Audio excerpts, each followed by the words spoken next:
That also leads to the next question is the hybrid children and the ships. Yes. So during this process, I saw that my third eye was widely open. And then I saw this little boy wobbling and very happy walking toward me. And Yes. the little boy, is that the hybrid kid I'm going to meet in the future? Possibly. There's a high probability, although it's not absolutely definite yet, because many things have to change first before these things become completely crystallized. But the probability is high, yes. Can I know the percentage? Above 80. Wow. Does he has a name yet? Toying with one. Not sure yet. Could be something similar to either saffron or something of a spice that has a kind of strong effect. Wow. Definitely, I will look forward to it. All right. So I have very intense dreams, and then There's that word again. yes, it's very synchronized. Do you spend a lot of time camping? Since you like to be in tents so often? Kind of. All right. So I'm. Please do remember, it's all right for things to be intense. Challenges can be intense, but please, as a reminder, don't automatically assume that intense is negative. It's very exciting, All right. and I have so much fun with riding these rabbits. All right. So do continue. This girl, she dressed up like a maverick magician, and then she installed an eye of discernment on my right eye. I'm wondering how that works. This experience you had where, when, how? It was in a dream, Yes. and then she told me that she's gonna show me something she found from the Grand Central Station. So it was like a ring, and the ring keeps spinning and spinning. Eventually, there's a green laser light out of the ring, and then it forms a green shape of an eye, and then all of a sudden it pops. All right. These are simply energetic adjustments that the beings you are working with on another level are helping to make in your energy, to help align you, to help connect you more strongly. So you're simply remembering in certain symbolic form some of the adjustments to your energy that are being made with the assistance of other beings that you are interacting with on that level. I see. Another experience was like in the dream realm.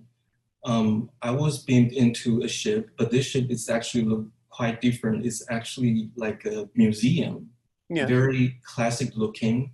And then I was informed that I should put my hand into the black box to draw an animal for the spiritual companionship. Yes. So the one I picked up is actually the caterpillar from Alice Wonderland. I wonder how that. All right. Well, again, you are allowing yourself to recognize the symbol of your own transformation, because the caterpillar changes into the butterfly, which is the very strong symbol in your collective consciousness of transformation from a lower vibration to a higher vibration. And then last month, a few weeks ago, I put a contact crystal by my window, and I saw a very big orb. It's very neon and white flying by my window. Yes. And I'm wondering who that was. A spirit guide. Is that the tall white? No, a spirit guide. Oh. Not an extraterrestrial. A spirit guide. I got you. And then I was so excited to, one night, also during the pandemic, I saw more than 30 ships, and they're popping out of the cloud. And then, well, there's a lot of traffic around you all the time. It's just that as you raise your frequency, your senses become more capable of perceiving what's going on all around you. They become visible. So they're flying toward east to Long Island. I'm wondering what. There's a lot of traffic going here and there, to and fro, for a variety of reasons. I can't list them all. Some of them are simply on their own business. Some of them are observing. Some of them are connecting. Some of them are helping.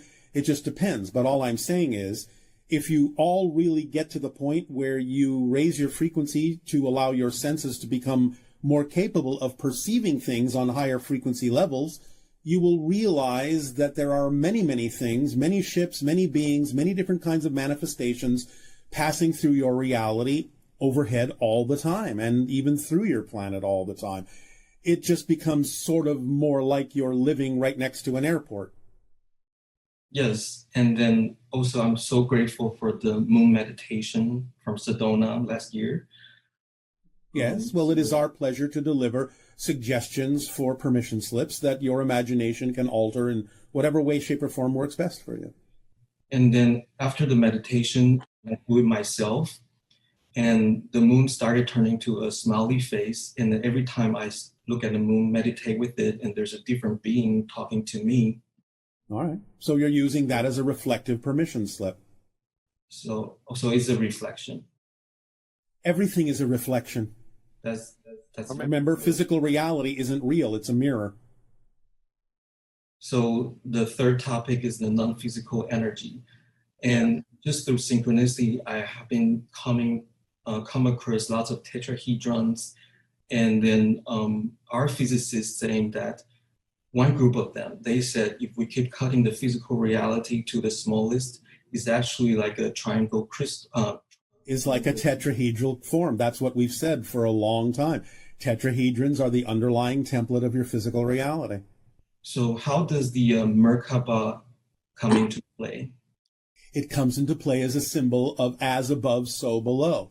The idea of the tetrahedrons intersecting, one pointing up and one pointing down, shows the connection, energetic connection and consciousness connection between physical and non-physical reality, between physical mind and higher mind. You also mentioned that will be the most efficient antenna to use the free energy.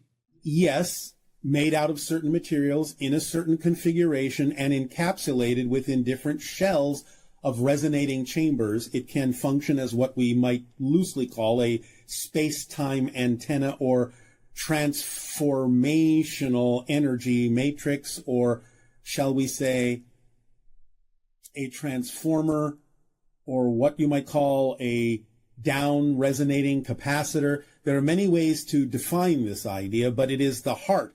The Merkaba shape is the heart of that device. Wow. So you mentioned that fractals is another form of the free energy. I'm wondering. Well, it's a representation. It's a certain representation of energy relationships, just as phi ratios are what you call the golden mean, golden proportions, fractal expressions. All of these are different expressions of the relationship of resonances within existence to one another that define different levels of reality, including your physical reality. And how about the time crystal? When you mentioned that you actually flick back and forth, that reminds me of Tesla. He discovered the AC/DC. In a sense, yes, it's a representation of the connection of forward and backward time, of time and anti-time. It is a representation of parallel realities expressed in crystalline form, but your scientists have to gain much more familiarity with this to understand how this might be connected or representative of these different concepts. I see. And final question, just through synchronicity, the Amazon.com, the distribution center in California, is on fire. Yes. So what's the reflection? I mean, maybe it's telling us that the Amazon jungle was also in trouble. Then that's what you take from it. Then that's what that reflection is to you, though there are many, many more symbolic reflections, again, depending upon the person that is perceiving it. It can be representative of other things as well. It can be representative of resistance to the transmission of things, transmission of information that causes things to heat up because of its resistance, and it's not flowing freely in the way that it really needs to. It can be representative of many different things depending upon the person that's looking. So what's the action I can take at a personal level? I mean, you decide. Follow your passion. You decide. I see. Follow the formula. That's all you need to do to figure out everything you need to do and take action on in your life. That's all you need to do. That's why we give it to you that way. We boil it down into its simplest possible 4-step formula. That's an instruction manual for how to proceed and move through life, for how to navigate your reality in a way that leaves nothing relevant out and brings you every single bit of information that's relevant for you to know and every single experience that's relevant for you to have in your life as it unfolds. So thank you for your interaction and your sharing, and we bid you an exciting and challenging and intense good day. A good day to you too. Thank you, Bashar. Avail. Avail.